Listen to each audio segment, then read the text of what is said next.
Hello again. The Gauteng Health MEC has confirmed that 9 Tembisa Hospital officials who allegedly were involved in the awarding of fraudulent contracts remain in their posts. It comes a year and a half after the Special Investigating Unit recommended that action be taken against them. The DA's Jack Bloom joins us now to talk more about this. And Jack, you've issued a statement on this issue because this reply was in response to a question you put to MEC Nkomo Ralehoko, and you now say that you believe the delay calls into question the integrity of the system. How so? Well, absolutely. Premier Panyaza Lesufi released the SIU report in December. He made it public, and amongst the recommendations of that report is that 9 staff members at the Tembisa Hospital should be disciplined. Now, you'd think it's a simple thing to do, to suspend them immediately, use the evidence that the SIU already had in their report, and conclude the disciplinary action. Instead, we get a very weak response from the MEC for Health. She says a, quote, initiator has been appointed by the Treasury, and they're in the process of initiating the disciplinary action. Now, I mean, that's pathetic. I think it shows that they're not taking corruption seriously, and I think it also shows political protection. Who knows who these people could implicate higher up? There's already been ANC-linked people who have been linked to tenders at the Tembisa Hospital. You must understand that what the SIU found was that there were fake companies that fraudulently got the tenders. They should never have got them in the first place, and then that these staff members were implicated. So why 6 months later has nothing been done? We should all be asking that question and holding the provincial government to account. I think I said a year and a half coming to our conversation. You're right. It has been 6 months since the Premier of Gauteng, Panyaza Lesufi, made public this report. You now say that you believe this delay, basically what you've been told is a wait on Treasury to finalize processes on its end, is a means to protect ANC politicians who had benefited from the corruption at Tembisa Hospital. Do you have actual evidence to that effect? Well, we already know about Mr. Sela Sokoko, who is the ANC Treasurer General on the East Rand, and there's other people involved in what look like syndicates of fake companies, and they also appear to have ANC connections. There's also Mr.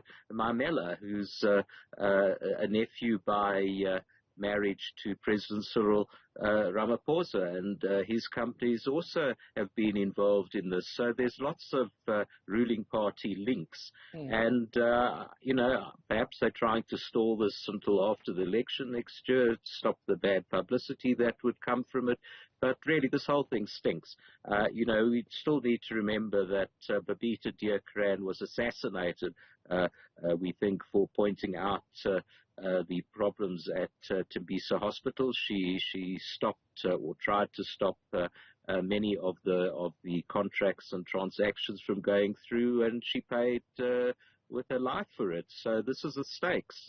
About R1 billion of money seems to have been completely misspent. The evidence is that these companies were fake. They grossly overcharged, and just remember, patients are suffering at Tembisa Hospital. It's notorious for a casualty department where patients have to sleep on the floor and they're short of resources. And just imagine what this R1 billion could have done at that hospital alone. But I think it's far broader than this. I think it's not just Tembisa Hospital. I think the tentacles reach into all hospitals in Gauteng, and the DA is going to be demanding that the disciplinary process is speeded up, and also that President Ramaphosa extends the proclamation. He's supposed to issue a new proclamation to extend the SIU probe. That was one of the recommendations of the SIU report, that the President issue a proclamation, and he hasn't done so. That in itself is very fishy. 6 months later, President of this country hasn't got round to extending the proclamation for a further investigation.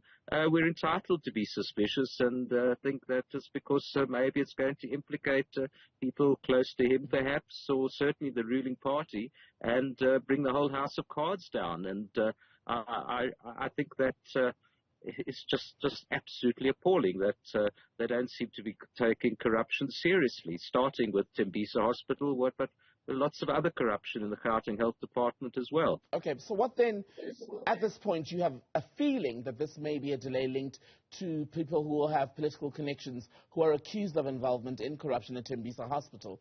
But now that there's this delay, and you've been told by the Health Department that they're waiting, basically, on Treasury once again to finalize issues on its end, what becomes the role of a party such as yours, as an opposition party, in ensuring that the guilty don't get off the hook and that government is consistently held to account for the delays or even failures to deliver on what it said it would when the corruption scandal broke?